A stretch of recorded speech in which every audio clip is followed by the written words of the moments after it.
maghabang ako'y naguguluhan tulad ng Okay, good morning mga kapatid. Ngayon pong araw nito, araw ng Martes, sa buwan po ng Marso. At sa araw nito, March 17, 2026, ay muli tayo po ay dadako sa ating daily devotion dito sa ating God's Morning. At tayo po ay tutungo sa isang popular sa ating lahat na lagi dating nababasa at napapatungkulan o pagpapaalala sa atin ng Panginoon. Ang talata mula sa Proverbs chapter 3 verse 5 and 6. Excuse me po. At ito ay pamagitan po nating heartfelt trust leads to smooth ways. Yan po. Sa araw na ito, tayo po ay sasamahan ng aking partner para po basahin ang talatang ito at tayo po ay pangunahan sa pananalangin.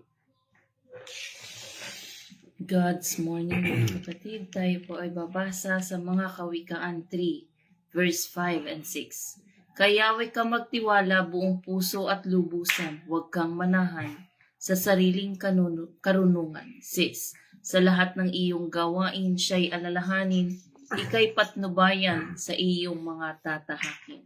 Tayo po ay manalangin. Hallelujah. Lord, maraming salamat, Panginoon, sa umagang ito na muli niyong ipinagkaloob sa bawat isa sa amin. Maraming salamat, Panginoon, sa patuloy na pagmamahal at kalakasan ng katawan na meron kami ngayon. Panginoon, kami po ay dumudulog sa iyo, Panginoon, upang samahan ng iyong banal na espiritu para sa aming pag-aaralan ngayong umagang ito, at nawa ito ay aming maisapamuhay at maibahagi din sa iba, Panginoon. At ipinapanalangin din po namin, Panginoon, ang aming maghapon, Panginoon. Samahan mo po kami. Ikaw po nawa ang makita sa amin, Panginoon. Ikaw ang manguna sa buhay ng bawat isa, sa lahat mo po ng aming gagawin ngayong maghapon na ito. Ikaw nawa ang mapapurihan sa aming mga salita, gawa at iniisip, Panginoon. Maraming salamat, O Lord. At ang lahat po ng ito ay aming ipinapanalangin sa pangalan ng inyong anak na si Jesus. Amen. Amen. So, prayin ating Panginoon Diyos. At ngayon po sa ating talakayan, babasahin ko ulit sa Amplified Version. Sabi po dito, trust in and rely confidently on the Lord with all your heart, and do not rely on your own insight or understanding. Sabi sa verse 6, in all your ways, know and acknowledge and recognize Him, and He will make your path straight and smooth, removing obstacles that block your way. Okay, dito po sa ating talakayang ito ay pinamagatan nating heartfelt, no? Sabi nga po ay heartfelt trust leads to smooth ways. Bakit nga ba itong ating pinamagat o pamagat? So, sabi po doon, nga ba itong heartfelt, no? Ito po ay mula sa bahagi po ng verse 5, ano? Bakit po natin ito na naging pamagat, no? Sabi nga po, hindi ito basta-basta pilit o pagtitiwala, ibig sabihin po nito, heartfelt. Kung kundi isang pagtitiwala po na nagmumula sa sabi nga ay sa pinakakaloob-looban ng ating bahagi ng ating puso o sa kaibubuturan ng ating puso, no? Sabi nga ito ay ibig sabihin tunay, totoo at walang pagpapanggap. Ito po ay nagsasabi na ang ating pagtitiwala sa Diyos ay dapat hindi lamang sa bibig o sa isip, kundi lalo na sa ating damdamin at mga gawi. No? At sumunod na pamagat natin ay nabanggit po yung word na trust. No? Ito po ay ang pangunahing utos doon sa verse 5. No? Sabi doon, di ba, trust in and rely confidently on the Lord. Ito po ay nangangahulugan po ng pagtitiwala. Pagtitiwala sa ating Panginoon Diyos bilang siya ang ating Panginoon at tagapagligtas. At siya rin po ang gabay natin sa pamamagitan ng Banal na Espiritu. Na siya ang may hawak ng ating buhay at hinaharap. Yan po yung pagtitiwala, that is trust. No? Sabi nga, leads to. No? Ito po yung nagpapakita ng ugdayan o bunga ng ating pagtitiwala.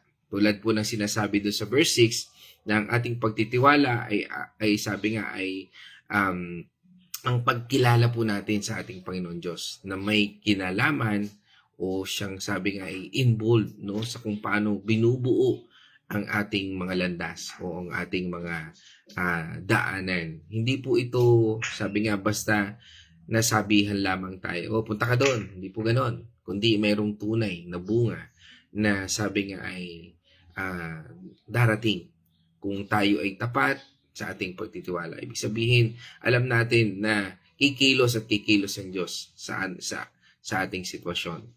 Sabi nga, hindi lang basta pagkilos. Pagkilos na yun is smooth ways. Magiging maayos ang lahat. Kahit na parang tila hindi maganda, no? Pero kaya niyang gawing smooth ang anumang bagay na parang tila sa ating paningin ay wala ng kapag-asa. Di ba? Kahit nga sa kawalan, no? Sabi in the beginning, no? Ang mundong ito ay walang kaporma-porma, pero kaya niyang gawa ng paraan. He can make a smooth ways. Ito po ay mula sa bahaging ng verse 6, no, na sinasabi doon, make your path straight and smooth, no, removing obstacles that block your way. No. Hindi po ibig sabihin na wala ng pagsubok, kundi ang landas ay magiging tuwid at walang baluktot. Ibig sabihin, inaayos ng Panginoon Diyos. May mga hadlang, sabi nga, ay mababawasan o gagabayan tayo para lampasan ito. Ang smooth dito ay tungkol sa pagiging tama ang landas natin at meron tayong kapayapaan. Yan po yung makikita nating sign na hindi sa ating sariling kilos o gawa na ating pong nararamdaman kahit sa gitna ng anumang hamon o pagsubok sa ating buhay. Sa kabuuan, mga kapatid, ang pamagat natin ngayon, ito po ay nagsasabi na kapag tayo ay nagtitiwala sa ating Panginoon ng buong puso, no, ng totoo at walang pagpapanggap, siya po ang siyang gagabay sa atin patungo sa isang landas na tuwid, maayos, at alinsunod sa kanyang mabuting plano para sa atin. Okay, ano nga ba itong talata na ito? Ano nga po ba ang background ng talatang ito? Ang Proverbs po ay sinulat ng maraming tao, no? Pero ito po ay pinangunahan ni Haring Solomon. At dito po sa ating konteksto, no, ay sabi nga po ay siya po ay tinawag ng ating Panginoon Diyos na pinakamatalino sa lahat ng tao. Yan po ay mababasa po natin doon sa 1 King chapter 3 verse 12. Kung ang sabi po dito ay, ibibigay ko sa iyo ang hinihiling mo. Bibigyan kita ng karunungan na walang kapantay maging sa mga nauna o sa mga susunod sa iyo. Amen. So dito po nagpapakita at sinasabi po ng talata na siya po ang pinakamatalinong tao. No? Bukod sa ating Panginoon Jesucristo, siyempre sa ating Panginoon ay Diyos. No? At isinulat po niya ang aklat na ito para turuan tayo ng karunungan, katwiran at pagkaunawa para matuto tayo na mamuhay na kasiyasiya sa paningin ng ating Panginoon Diyos. At dito po sa ating pinag-aaralan, ang Proverbs 3 verse 5 and 6 ay bahagi ng mga payo ni Solomon o ni Haring Solomon sa kanyang mga anak. At sa lahat din ng sabi nga ay naghahanap ng karunungan. Kung ikaw yon at ako, no, ito ay para sa atin. Kaya nga po, ang mensaheng ito ay malinaw na ang tanging tunay na karunungan at paggabay ay mula lamang sa Panginoon. Wala nang iba. No, sa konteksto ng buong Biblia, ang mga talatang ito ay sumusuporta sa pangkalatang mensahe ng ating Panginoon Diyos tungkol sa pagtitiwala at pagsunod sa ating Panginoon Diyos mula sa panahon ng mga propeta hanggang sa mga aral ng ating Panginoong Hesus at ng mga apostol. Okay, i-breakdown na natin ang talatang ito, no? At upang ating maunawaan Doon sa verse 5, sabi doon, trust in and rely confidently on the Lord with all your heart and do not rely on your own insight or understanding. Sa unang bahagi, sabi po ng talata, trust in the Lord. Sa Tagalog, no, magtiwala sa Panginoon. Pero dito sa Amplified Version, no, ay dinagdagan pa, no? Sabi doon, rely confidently. Ibig sabihin, hindi lang basta tiwala, kundi fully dependent sa ating Panginoon Diyos sa lahat ng bagay. Ito po ay umaayon sa mensahe ng ating talata mula sa bahagi na sinasabi ni Propeta Jeremiah, ano, doon sa Jeremiah chapter 17, verse 7 hanggang 8. Mapalad ang mga taong nagtitiwala kay Yahweh, pagpapalain ang umaasa sa Kanya. 8. Katulad niya ay isang punong kahoy na nakatanim sa tabi ng batisan. Ang mga ugat ay patungo sa tubig at hindi nanganganib kahit dumating ang tag-init, sapagkat nananatiling luntian ang mga dahon nito kahit hindi na umulan. Wala itong aalalahanin, patuloy pa rin itong mamumunga. Amen. Napakaganda ho nun, ano, na laging paalala sa atin. At ang ilan sa atin, ito ay ang life verse niya, ano ho, na talagang nagpapakita ng katatagan bilang lingkod ng ating Panginoong Jesucristo o bilang mga tagasunod ng ating Panginoong Jesucristo. Sabi doon, di ba, blessed is the man who trusts in the Lord. Kung paano tayo nagtitiwala sa Panginoon, and sabi nga, kung paano siya kumikilos sa ating buhay. Sabi nga, ito ay naaayon sa ating pagkilos, sa ating paniniwala, hindi sa tradisyon, kundi sa kung ano sinasabi ng Biblia. No, sabi doon, with all your heart. Hindi pilit o kalahati lang. Ibig sabihin, ang buong puso, isip at damdamin natin ay nakatuon sa Kanya. No, kaya nga po sabi na ating Panginoong Jesucristo doon sa Matthew 22 verse 37, no, sabi doon ay, Sumagot si Jesus, ibigin mo ang Panginoon mong Diyos ng buong puso, ng buong kaluluwa, at ng buong pag-iisip. yun, no, sabi doon, and he said to him, you shall love the Lord, your God, with all your heart, and with all your soul, and with all your mind. No, kasama po doon yung pag-iisip, yung pinagbubulayan-bulayan natin. Iniisip natin, tama ba yung ginagawa natin? No? Naaayon ba talaga ito sa Biblia? Kung gagawin ko ito ba yung talaga sinasabi ng Biblia? O sabi nga ay nakikiayon lamang tayo sa kung ano ang pinagagawa, ayon lang sa tradisyon. Sabi nga, may pananagutan din po tayo, no, sa mga bagay na akala natin ay tama. Hindi pwede na merong parte sa atin na umaasa tayo sa sarili nating paraan, no? Minsan akala natin na pwede na yan kasi ginagawa naman niya, no? Sabi nga, parang domino effect lang yan eh. Kapag natumba siya, tumba rin lahat. Kasi naniwala ka eh. Kailangan mong manindigan, no? At matingnan kung ano talaga ang tamang pagtitiwala sa ating Panginoon. Sabi nga doon, do not rely on your own insight. Doon sa sarili mong pananaw. Hindi ibig sabihin na tayo ay walang alam, no? Hindi po ibig sabihin nun, no? Kundi sinasabi po dito na kahit na mayroon tayong nalalaman o kaalaman, karanasan, hindi po tayo dapat umasa lang doon. Sabi nga po sa atin, malinaw po yung sinasabi sa atin ng Isaiah 55 verse 8 and 9. Ano po sabi po doon? Ang sabi ni Yahweh, ang aking kaisipan hindi ninyo kaisipan, ang inyong kaparaanan ay hindi ninyo kaparaanan. 9. Kung paanong ang langit ay mas mataas kaysa lupa, ang aking kaparaanan ay higit kaysa inyong kaparaanan, at ang aking kaisipan ay hindi maabot ng inyong kaisipan. Amen. So yun po, no? Ang sabi nga, for my thoughts are not your thoughts, nor your ways my ways. No? Declares the Lord. For as the heaven are higher than the earth, no, so are my ways are higher than your ways, and my thoughts than your thoughts. Kaya nga po sa ating pananahan, napakahalaga po ng pag-aaral ng salita ng Panginoon Diyos. Doon po tayo namumulat, no? Lalo na sa pag-attend natin ng Bible study, no? Kahapon po napatungkulan namin ng Genesis 37, ano, na kung ano ho ang resulta ng um, inggit, no?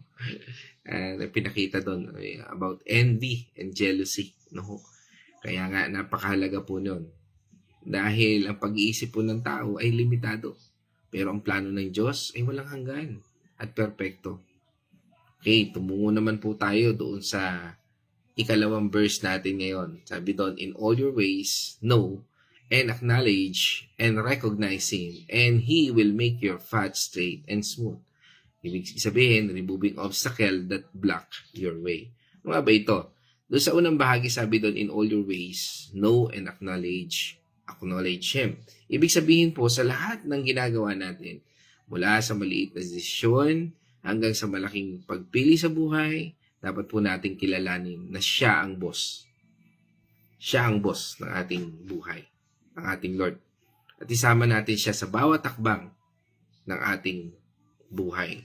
Ano ho? At isang paalala po sa atin yan ay yung sinasabi po ng malimit din po nating nababanggit dito, yung Colossians chapter 3 verse 17. Ano po sabi doon? Ang anumang inyong sasabihin o gagawin, gawin ninyong lahat sa pangalan ng Panginoong Hesukristo. At sa pamamagitan niya ay magpasalamat kayo sa Diyos Ama.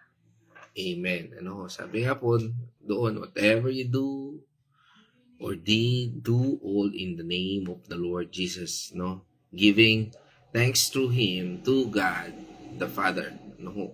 Hindi lang po sa oras ng problema tayo dapat tumatawag sa ating Panginoon Diyos. Hindi araw-araw. Sabi nga ay pag tinanong natin gaano kadalas ang minsan, no? Gaano ba kadalas tayo nananalangin? Gaano ba tayo kadalas umaattend ng Bible study? No? Kumusta ang ating relationship sa ating Lord? Pagka tinanong natin noon, yun yung isang magandang tanong diyan. Kumusta ang relationship natin sa ating Panginoon Diyos? Nagsisimba naman po ako eh. No? Pero yun ba yung relasyon sa Panginoon? Tingnan natin. Dahil ang relationship natin sa ating Panginoon ay kung paano at sa bawat araw na ating buhay, paano natin siya ini-involve sa ating buhay, paano natin ini-apply ang bawat salita na ating natututunan, o paano natin tunay bang naiintindihan ang bawat salita na ating nababasa, napapakinggan, napapanood. Kasi sabi nga niya doon, di ba? He will make your path straight. Sinabi rin doon, sa buhay natin, no, na hindi ibig sabihin na wala tayong magiging problema. Mga kapatid, basta't nasa tamang landas tayo dahil sumusunod tayo sa ating Panginoon Diyos, tandaan po natin, ibababa niya ang mga hadlang at gagabayan niya tayo para malampasan ang anumang problema na meron tayo. Kaya nga minsan parang may delay, ang tagal, nakakainip, no? Alam niyo, isang bagay na ginagawa sa atin ng Panginoon Diyos, inaalis niya kasi sa atin yung inip eh. Inaalis niya kasi sa atin yung impatience. Kaya kung bakit minsan tayo natatagalan, kasi yun yung prosesong gustong gawin ng Panginoon sa buhay natin. Kung merong mga bagay sa buhay natin na parang tila taliwas doon sa ating, o opposite doon sa ating pinagpe-pray, bakit nararanasan ko ito? Kasi yan yung paghubog sa atin ng Panginoon. Dahil gusto ng Panginoon Diyos na malampasan natin lahat ng obstacle, nakasama natin siya. Na kapag humihingi tayo at kumukuha tayo ng lakas sa Kanya, doon natin natutunghayan na hindi natin namamalayan na nakalalampas na pala tayo sa anumang hamon na ating buhay. Di ba sabi nga sa atin ng Psalm 23 verse 3? Pinananumbalik ang aking kalakasan at pinapatnubayan niya sa tamang daan upang aking parangalan ang kanyang pangalan. Okay. Sabi niya dito, He restore my soul. He guides me in the paths of righteousness for the sake of His name. Alam niyo, napaka laking paalala po sa atin ito. Ito po ay reminder no, na sa tuwing ako po to myself, no, it's a reminder to me na sa tuwing ako po ay nanghihina, ay ito po yung binabalikan ko, itong Psalm 23 verse 3, na sabi niya, He restore my soul, He guides me in the paths of righteousness for the sake of His name. Napakahalaga po nung for the sake of His name eh. Dahil sa bawat bahagi po ng buhay natin, lagi niyo pong tatandaan, nakataya ang pangalan ng ating Diyos. Kung sa buhay natin, tayo ay hinahamak, tayo ay hindi maunawaan, hindi maintindihan, kahit na alam naman natin ginagawa natin yung best natin, balikan natin itong verse na ito. Because, sabi nga, sa lahat ng ginagawa natin, ang nakataya ay pangalan ng Diyos. Kaya nga po, ang smooth dito ay tungkol sa pagiging tamang landas, hindi sa pagiging laging nagmamadali. No, sabi nga ay madali nating nakukuha ang mga bagay. Hindi po ganun yun. Minsan, sa buhay natin, there is a delay because God is shaping us. Hinuhulma niya tayo. Isipin po natin, no, ang isang tunay na lingkod ng bahay. O yung, sabi nga natin ay manggagawa, no? O sabihin natin ay nagtatrabaho, no?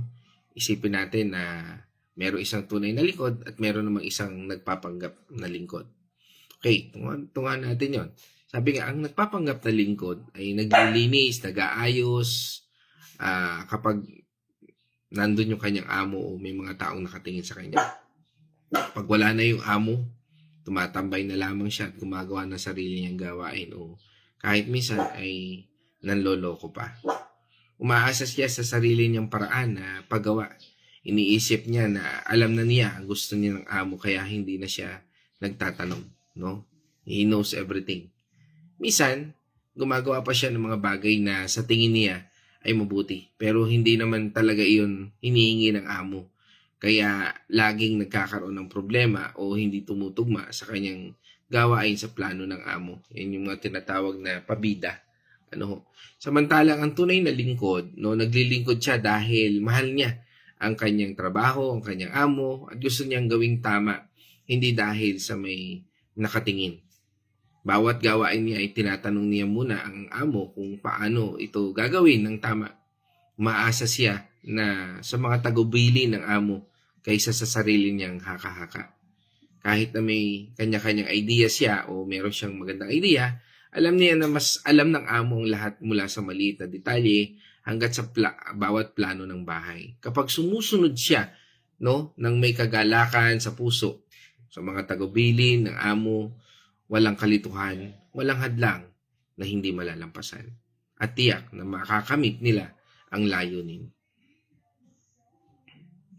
na sinasabi ng amo. Ito po tayo bilang mga tagasunod ng ating Panginoong Kristo. Minsan, nagiging, sabihin natin ay mapagpanggap na lingkod tayo. Sumusunod lang tayo sa Diyos kapag may problema o kapag nakikita tayo ng ibang tao. Umaasa tayo sa sarili nating pag-iisip at paraan. Iniisip nating alam natin ang gusto ng ating Panginoon Diyos. Pero kapag ganito tayo, laging nagkakaroon ng baluktot na landas. May mga hadlang na hindi maalis at pagkalito sa buhay. No? Nalilito tayo, bakit kaya ganoon? No? Pero kapag naging tunay na lingkod tayo, sabihin, nagtitiwala tayo sa Kanya ng buong puso, kinikilala natin siya sa lahat ng bagay at umaasa tayo sa Kanyang gabay kaysa sa sarili nating kaalaman, tinitiyak po ng ating Panginoon Diyos na ang ating mga landas ay tuwid at maayos.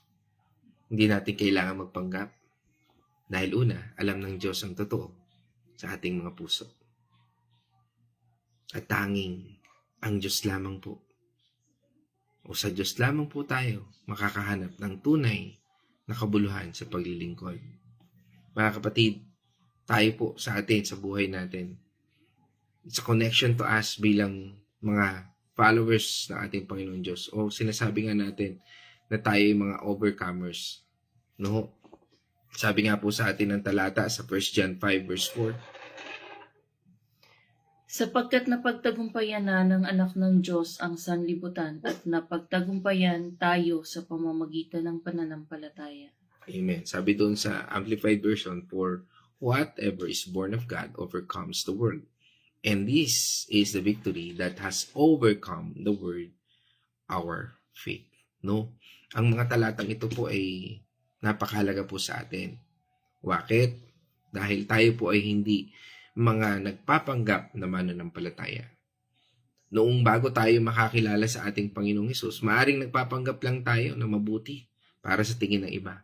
Pero ngayon, alam na po natin na ang paglilingkod sa Kanya ay dapat na gawing totoo at mula sa puso at sa pamamagitan ng pagtitiwala sa Kanya ng buong puso. Maaari po nating malampasan ang anumang pagnanasa na nagpapanggap lamang.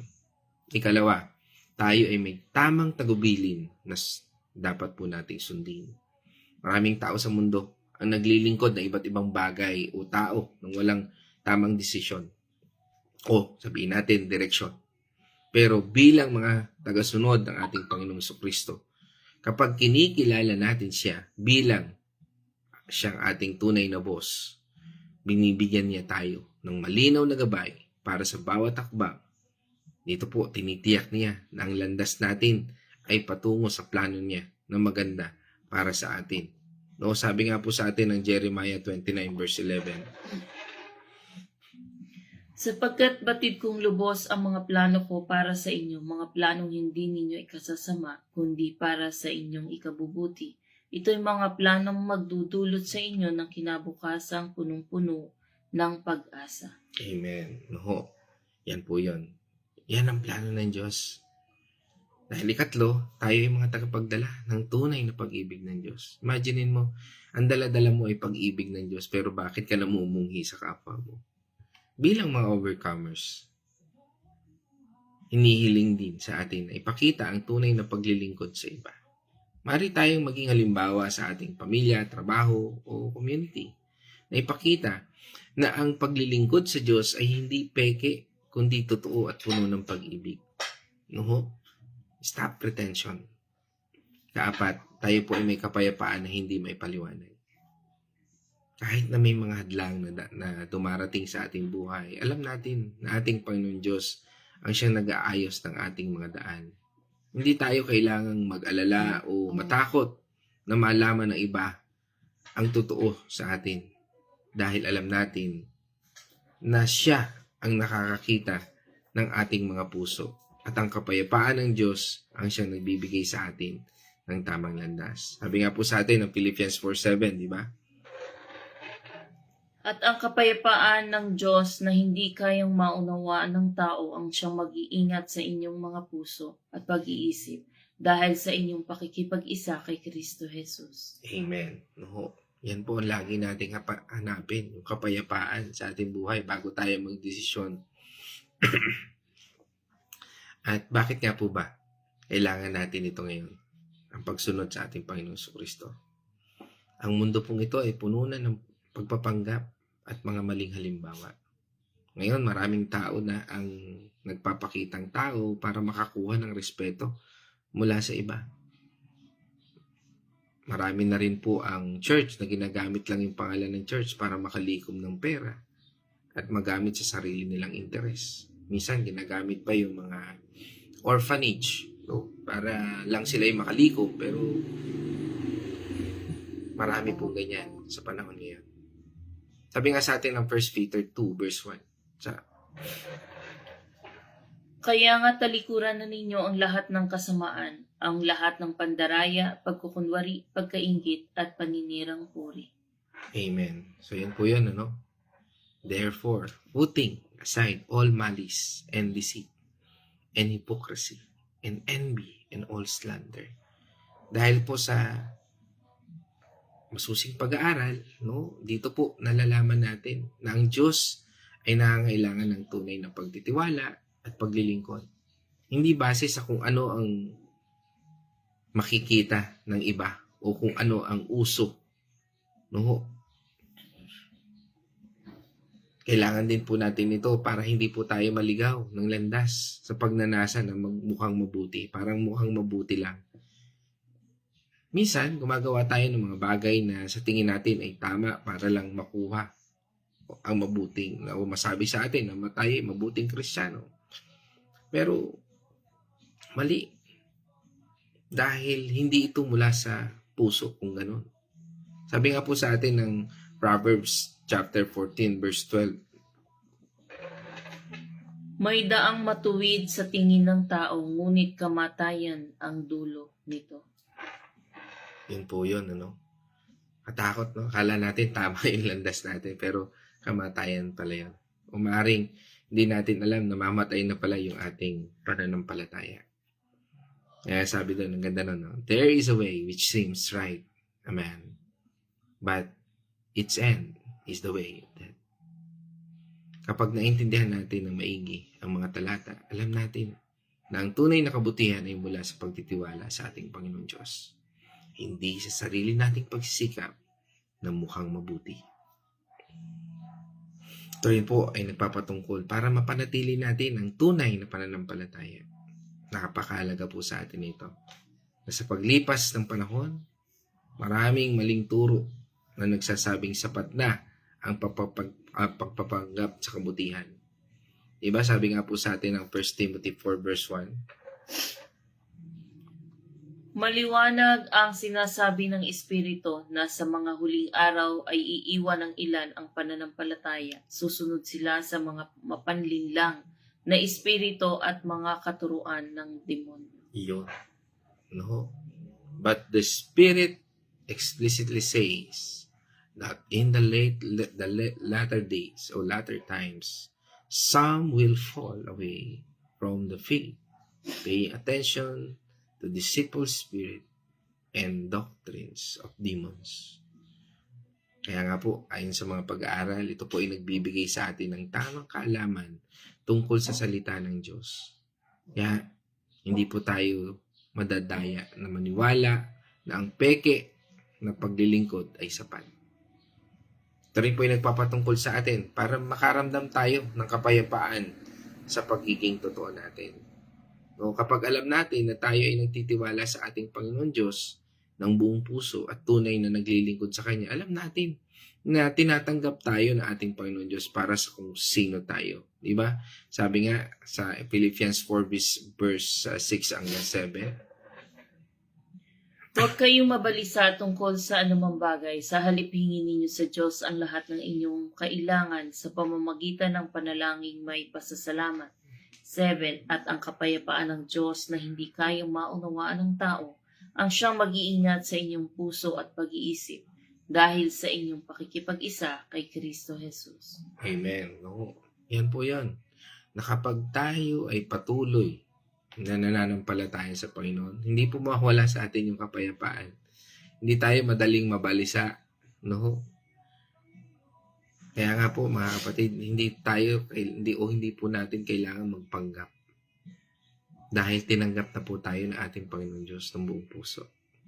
Mga kapatid, dyan po ako magtatapos. At maaaring baka meron po sa atin ngayon na nakatitig sa kanyang screen o sa likod ng cellphone na ito na puno ng pagod, problema, o maaaring may pinagdadaanan, no, ng problema na para bang walang daan palabas. Baka iniisip mo ngayon na hindi mo na kaya o bakit parang suko-suko ka na o baka ikaw ay sabi nga ay nagpapanggap na okay ka lang kahit na sa loob mo ay lubos ka ng nabibigatan. Tandaan, ang Diyos ay nakikita tayo. Alam niya ang bawat sakit ng puso. Alam niya ang bawat pagdududa sa isip natin. Alam niya ang mga bagay na hindi natin maibahagi kahit sa pinakamahal natin sa buhay. Hindi niya po hinihingi na maging perpekto muna tayo bago natin siya mapagtiwalaan. Hindi niya hinihingi na magmukhang mabuti ka sa mata ng iba. Ang tanging hinihingi ng ating Panginoon Diyos ay ang iyong buong puso. Ang tunay na ikaw na may mga kahinaan man o pagkakamali. Kapag ibinibigay mo sa Kanya ang iyong puso ng totoo, walang pagpapanggap, walang takot na husgahan, doon mo mararamdaman ang tunay na kaginawahan. Ang mga landas o yung mga landas nating tila baluktot at nakikialam sa sabi nga ay nagpipilit na ituwid yung ating landas, no? Mga hadlang na akala natin ay hindi natin malalampasan, no? Tandaan po natin, ibababa niya yan o bibigyan niya tayo ng lakas para lampasan ito. Hindi ibig sabihin na mawawala lahat ng problema, pero mawawala ang takot, ang pagkalito, at ang bigat sa iyong puso. Dahil alam mong hindi ka nag-iisa. Meron tayong makapangyarihan na Diyos na kasama natin sa bawat hakbang, na alam ang lahat ng bagay at nagmamahal sa atin ng walang kondisyon. Ngayong umaga, hinihiling ko po sa inyo na tumigil muna tayo sandali. At maaari nating isara ang ating mga mata o kung paano man tayo sumamba sa Panginoon. At sabihin natin sa ating Panginoon Diyos mula po sa ating puso. Ulitin lamang po natin ito. Panginoon, dito na po ako. Hindi na po ako magpapanggap. Ibibigay ko sa inyo ang lahat ng ito. Ang aking takot, pagod, at mga plano. Magtitiwala po ako sa inyo ng buong puso.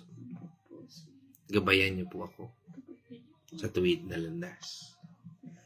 Kapatid, kapag ginawa mo ito, ibig sabihin naniwala ka na siya ay nakikinig. Ang ating Panginoon Diyos ay nakikinig sa pamamagitan ng Diyos Ama, Banal na Espiritu at ating Panginoon Tagapagligtas.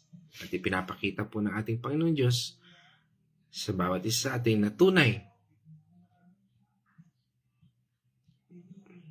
nga, ang heartfelt trust leads to smooth ways. Na kaya niyang ayusin ang bawat landas ng ating buhay. Mga kapatid, dito po tayo magtatapos. At ngayon naman tayo po ay tutungo sa Venice Reflection. God's morning mga kapatid.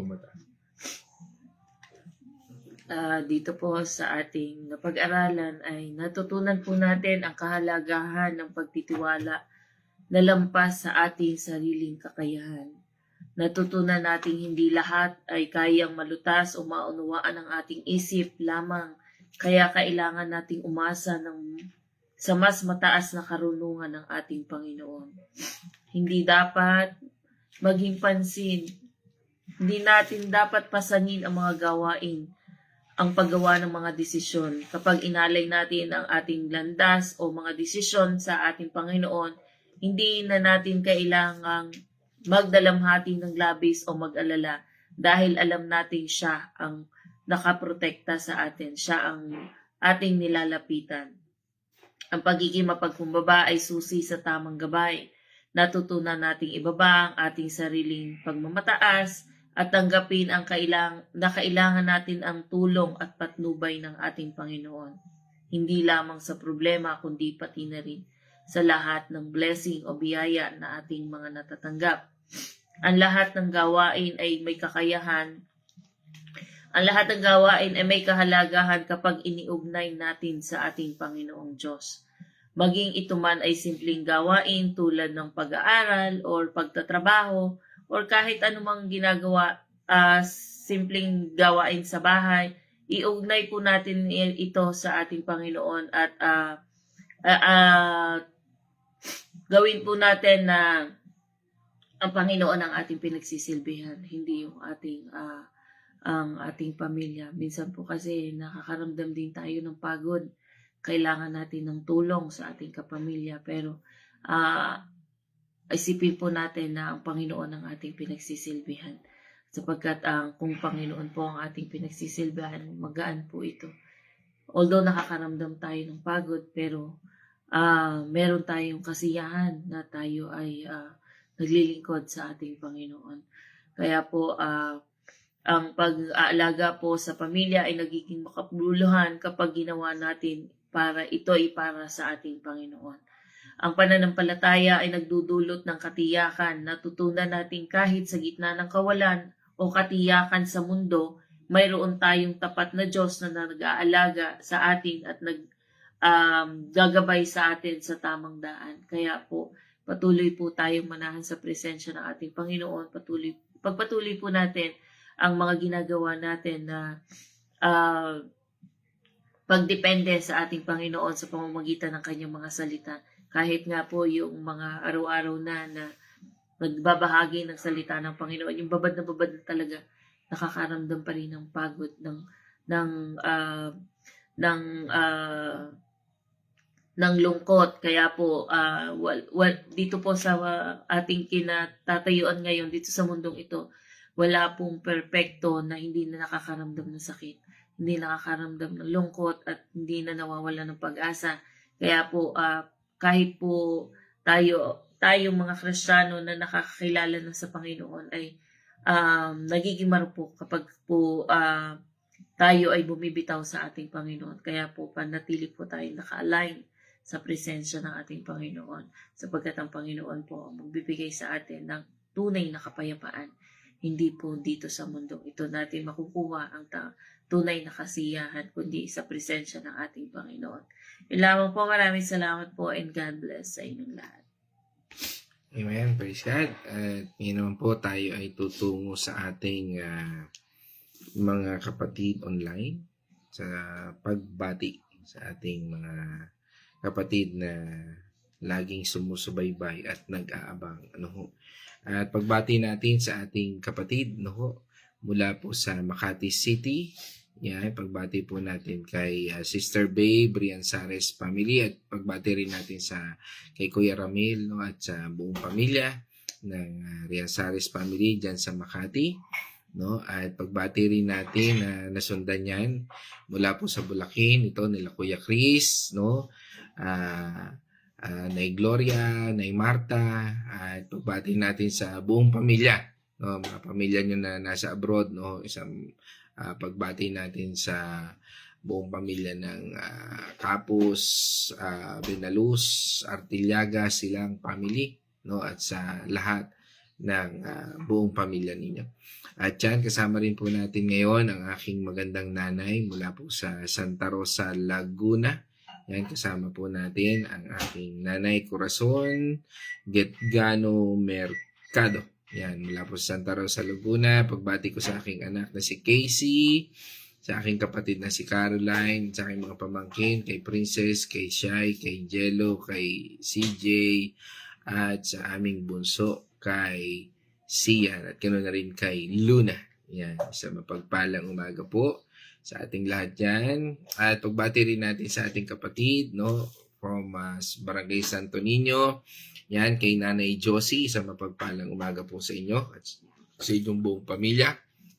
At kasama rin po natin ang ating kapatid mula naman sa Liliw, Laguna. Kasama po natin ang Arosena family. Yan, sa pangunguna po ni Nay Edna Arosena. Isang mapagpalang umaga po, Nay Edna, at pagbati sa inyong buong pamilya.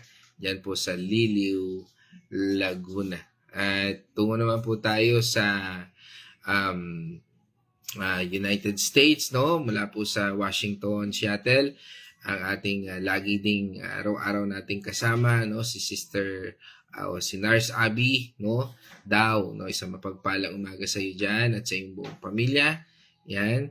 At purihin ang Diyos sa inyong buhay, Yan po sa United States. Yan. At kasama rin po natin ating masipag, at talagang lagi rin po natin kasama sa Bible study ito. Si Nay Remy Alinea, isang mapagpalang umaga po sa inyo mula po dyan sa Dolores, Quezon, at sa inyong buong pamilya.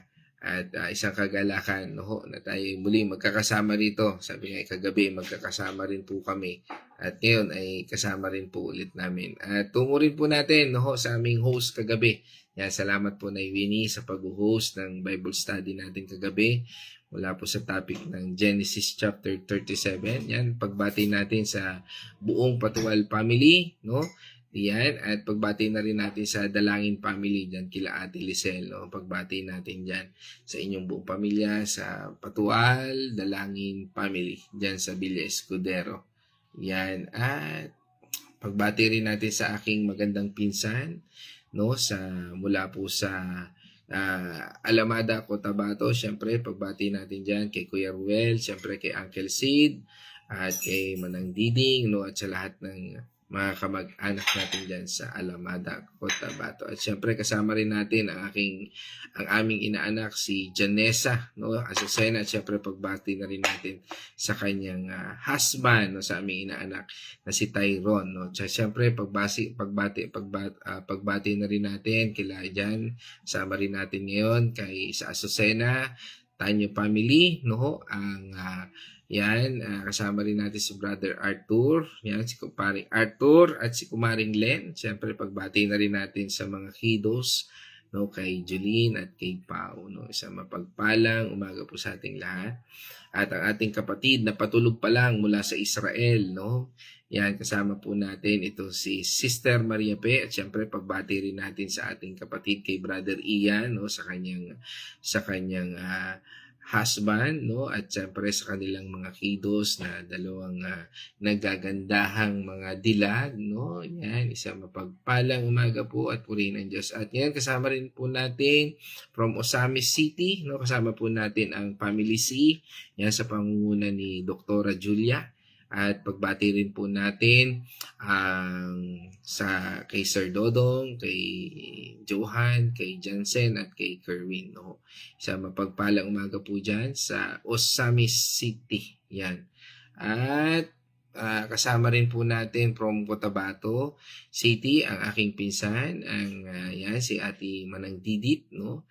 Yan, Manang Judith Brigulet. Pagbati natin sa Brigulet Chua, no. Yan, happy birthday nga pala kay Kuya Tata, no. Yan, sa aming pinsan na napakabait ng Kuya Tata. Yan. At yan, isang God's morning, Ate Judith. Yan. At tungo po tayo. At happy birthday din pala kay Kambal, ano. Tama ba? Kay Jude at saka kay Harold, no. At yan, kasama rin po natin ang ating kapatid, no. Tungo naman po tayo sa Barangay San Ignacio. Kasama po natin ating kapatid kay Brother Chris Samson. Yan. Ingat-ingat tayo. Yan, sa paggawa ng ating mga gawain. Yan, at regard sa iyong buong pamilya. Yan. At kasama rin po natin si Sister Nela Nunoso. Yan, isang mapagpalang umaga sa iyo, Ate Nela. Yan, at pagbati natin sa iyong buong pamilya. Yan. At kasama rin po natin, yan, sa ating kapatid si Brother Rafael Freyo, no? Yan, at kung dito po sa Barangay San Ignacio, no, at kung kayo po ay nangangailangan ng gas, no, yan, tawagin niyo lang po ating kapatid na ito. Yan, at yan po ay sabi nga ay mapagkakatiwalaan, no, sa kanilang yan, serbisyo. Yan. Yan, ating kapatid si Brother Rafael Freyo, isang mapagpalang umaga sa iyo, kapatid. Yan, at sa iyong buong pamilya. Yan. At yan, tungo rin tayo dyan sa Barangay San Ignacio, no? At tungo naman po tayo sa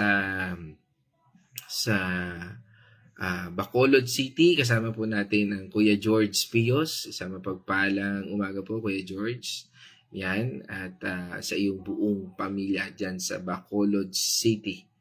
At yan, yan, nasa Cubao yata itong mga ito. O Quezon City. Yan, sila Bernard, yan, Castillo, at sa iyong buong pamilya sa Candelaria, Quezon. Isang mapagpalang umaga, no, sa inyo dyan. At patuloy tayong mag-ingat. At that's all. Mukhang wala na yata tayong na-miss, ano. Yan. At mga kapatid, tayo po ay magtatapos na, at sa ating pagtatapos, tayo po ay manalangin. Let's all pray. O maraming Diyos na makapangyarihan, Banal na Espiritu at aming Panginoon at tagapagligtas. Salamat, Panginoon, sa araw na ito. sa pagtutuwid, sa aming isipan, sa aming puso, sa aming buhay, Panginoon. At sa iyong pagbubukas ng mga aral patungkol po dito sa Proverbs chapter 3 verse 5 and 6 na sa yugtong ito ay pinamagatan po namin heartfelt trust leads to smooth ways. Lord, tunay Panginoon na kapag sinunod ka namin at kami nagtiwala sa iyo, ay sinabi mo sa iyong salita na ikaw ang siyang kikilos sa aming buhay. Panginoon, kami po ay humihingi ng tawad sa kung minsan kami po ay patuloy na nagiging o nagre-rely sa aming sariling kakayahan, kaalaman, at patuloy, Panginoon, na tumataliwa sa iyong kalooban. Panginoon, sa yugtong ito at sa aming pananalangin kanina, Lord, pinagkakatiwala po namin ang buhay namin. Hindi po dahil sa sarili naming kakayahan, kundi dahil sa iyong paggabay. Turuan mo kami, Panginoon, at itulak mo kami, Panginoon, sa yugto na kung saan ikaw po ang aming sinusunod at aming pinaglilingkuran. Salamat po sa pagbibigay ng lakas na ito, na sa bawat pagkilos, sa bawat pag-iisip namin, ay ituon po namin ang lahat ng aming ginagawa, iniisip, sinasabi, ay magbigay sa iyo ng kaluguran, kapurihan, at pagpapala. Kaya Panginoon, salamat po sa lahat ng ito. At patuloy din namin idinadalangin na sa pagbabago ng panahon, marami po nagkakasakit. Kami po ay nagtitiwala, naniniwala na sa iyong karakter bilang aming Jehovah Rapha, ikaw ang Diyos na siyang nagpapagaling. Kaya naniniwala po kami sa bawat kagalingan, ng bawat nakakakinig ng salitang ito. Naniniwala at nagtitiwala kami na pinagaling mo na kami. O Lord, sa aming buhay, sa bawat lakas ng bawat isa, na ngayon po ay nagsasuffer pa rin po ng sakit, kay Kuya Chris, kay Ate Marta, kay Sister Babes, Lord, at sa lahat na may karamdaman. Panginoon, dalangin po namin, Panginoon, ang pagtitiwala na ikaw ang aming mabuting manggagamot. Ikaw ang aming Jehovah Rapha. At sa lahat ng ito, O Lord, ikaw po yung Diyos na tumutupad sa lahat ng aming idinadalangin. At sa iyo bilang ang aming Elohim, O Lord, na siyang kumikilos at gumagabay mula, Panginoon, sa kawalan patungo sa mga bagay na nagbibigay at nagtutuwid ng layunin sa aming buhay. Maraming salamat, O Ama naming Diyos, sa pamamagitan ng iyong Banal na Espiritu. We acknowledge, Lord, na ikaw yung guro na siyang nagturo sa bawat isa sa amin. Salamat, Panginoon, sa iyong presensya. At sa pamamagitan ng iyong Banal na Espiritu, kami po ay iyong napagpala. Mula po sa panalangin ito at sa bawat isa na narito ngayon, Lord, dalangin po namin ang patuloy na paggabay at kalakasan sa bawat isa sa amin. Huwag po kaming hayaan na madagit ng kaaway o ibuli ng kaaway sa mga mali naming kaisipan, pagkilos, gawa, pananalita. But bagkus, Panginoon, gabayan mo kami, Panginoon, ng iyong presensya sa pamamagitan ng iyong Banal na Espiritu. Muli, salamat po sa lahat ng ito. At ito po'y aming dalangin sa pangalan ng Ama, ng Anak, at ng Banal na Espiritu. Amen, amen. Mga kapatid, let us shout the shout of victory. Christ has died. Christ is risen. Christ will come again. And together, we are for Christ. Again, God's morning, everyone. Oops, parang nakita ko si Pastora Pe, umabol. Isang mapagpalang umaga sa iyo, Pastora Pe. Yan, ngayon nakita ko po siya dito. No? Yan, isang mapagpalang umaga kay Pastora Pe. No? At pagbati natin sa iyong buong pamilya dyan po sa Kings Row, San Pablo, no? Barangay San Roque. Again, mga kapatid, diyan po tayo nagtatapos at God's morning, everyone.